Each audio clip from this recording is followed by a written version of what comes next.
Breaking news చూస్తున్నాం. ఉమ్మడి నెల్లూరు జిల్లాలో దారుణం జరిగింది. వివాహేతర సంబంధం కారణంగా ఒక ఫోటోగ్రాఫర్ చాలా దారుణాతి దారుణంగా హత్యకు గురయ్యాడు.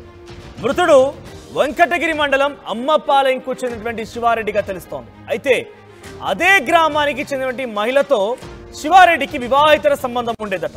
3 ఏళ్ల క్రితం ఆ సదరు మహిళ మరణించింది. ఆ సదరు మహిళ ఉరివేసుకొని బలవన్మరణానికి పాల్పడి మరణించింది. అయితే మహిళ చావుకి శివారెడ్డే కారణం అంటూ బంధువులు ఆగ్రహం వెలుగక్కారు. దీంతో ఆయన నెల్లూరుకి మకాం మార్చేశారు. స్వగ్రామం నుంచి వెళ్లిపోయి నెల్లూరులో మకాం వేశారు. ఏడాది క్రితం మళ్ళీ వెంకటగిరికి వచ్చారు శివారెడ్డి. ఇక్కడే ఉంటూ ఉన్నారు. హంతక ముఠాతో శివారెడ్డికి స్కెచ్ వేశారు నిందితులు. సో ప్రస్తుతానికి శివారెడ్డిని చాలా దారుణాతి దారుణంగా హంతక ముఠాకి సుపారీ ఇచ్చి మరి హతమార్చినట్టు తెలుస్తుంది. మనం వీడియోలో చూస్తున్నాం. అదొక అటవీ ప్రాంతంలోకి వెళ్ళి పోలీసులు అక్కడ ఇన్వెస్టిగేషన్ చేస్తున్నారు. అంటే ఇక్కడే శివారెడ్డి చాలా దారుణాతి దారుణంగా హత్యకు గురయ్యాడు. 3 ఏళ్ల క్రితం ఒక మహిళ మరణించింది. ఆ మహిళ మరణానికి శివారెడ్డే కారణం అంటూ ఆ బంధువులంతా ఆగ్రహం వెలగక్కారు. ఆ మహిళకి శివారెడ్డికి వివాహేతర సంబంధం ఉండేదట. సో ఏడాది క్రితమే మళ్ళీ స్వగ్రామానికి వచ్చాడు. వెంకటగిరి మండలంలోని అమ్మపాలెంకి ఆయన చేరుకున్నాడు. సో ఇంతలోనే ఈ దారుణంకి ఒడిగట్టారు బంధువులు. సో స్కెచ్ వేసి మరి తన కుమారుడిని చంపారంటూ ఆ బంధువులంతా వాపోతున్నారు. పెద్ద ఎత్తున ఆ తల్లిదండ్రులు కూడా కొంత కన్నీరు ముందుగా విలపిస్తున్నారు. ఒకసారి వారేం మాట్లాడుతున్నారో చూద్దాం.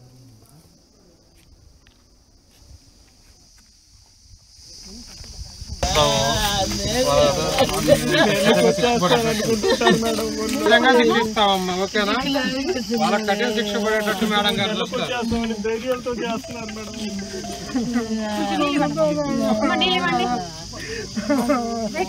రమేష్ వెహికల్ వాటర్ తీసుకో పరిగెత్తు.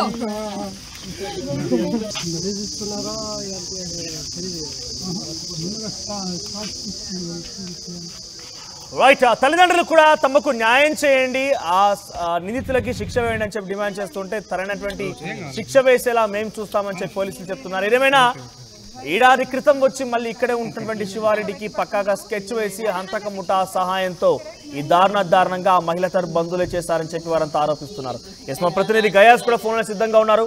గయాస్, సో ఏం జరిగింది? శివారెడ్డి హత్యకు స్కెచ్ వేసింది ఎవరు? అప్డేట్స్ ఏంటి? మనోజ్, వెంకటగిరి రూరల్ పరిధిలో నిన్న సాయంత్రము శివారెడ్డి అనే ఒక యువకుడిని అతి కిరాతకంగా హత్య చేశారు.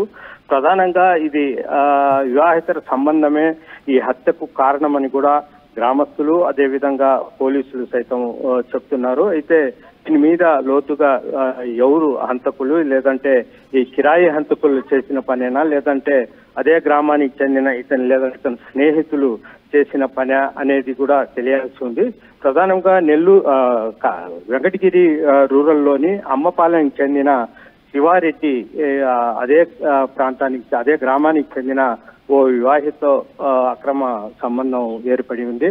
అయితే ఇది బయటపడిన తర్వాత వాళ్ళ భర్త బంధువులు ఆమెను మందలించడంతో ఆమె బలమరణానికి అంటే ఉరి వేసుకుని ఆత్మహత్య చేసుకోవడం జరిగింది. అయితే అప్పటి నుంచి శివారెడ్డి ఆ గ్రామం నుంచి వదిలేసి నెల్లూరుకు చేరిపోవడం జరిగింది. గత 2 సంవత్సరాల నుంచి అతను నెల్లూరులోనే ఉంటూ ఇటీవల కాలంలోనే అమ్మవారిపాలెంకి వెళ్ళడం జరిగింది. అయితే ఇతను భయపడే వాళ్ళు కొడతారనే భయంతోనే నెల్లూరులో తలదాచుకున్నాడు. అయితే ఒక 6-7 నెలల కిందట అతను అమ్మవారి పాలెం పోవడము, అయితే మామూలుగా అతని పని అతను చేసుకుంటూ ఉంటుండేవాడు.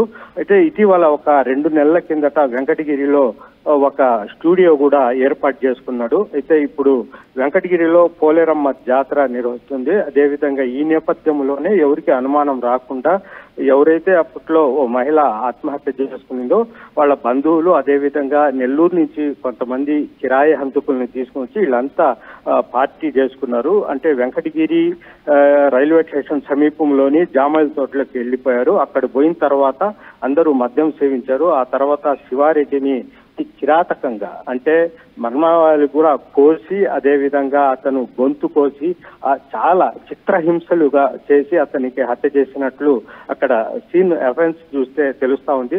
అయితే పోలీసులు ఈ విషయాన్ని తెలుసుకొని సంఘటన స్థలానికి పోయి క్లూస్ టీం ద్వారా కూడా మొత్తం పరిశీలించడం జరిగింది.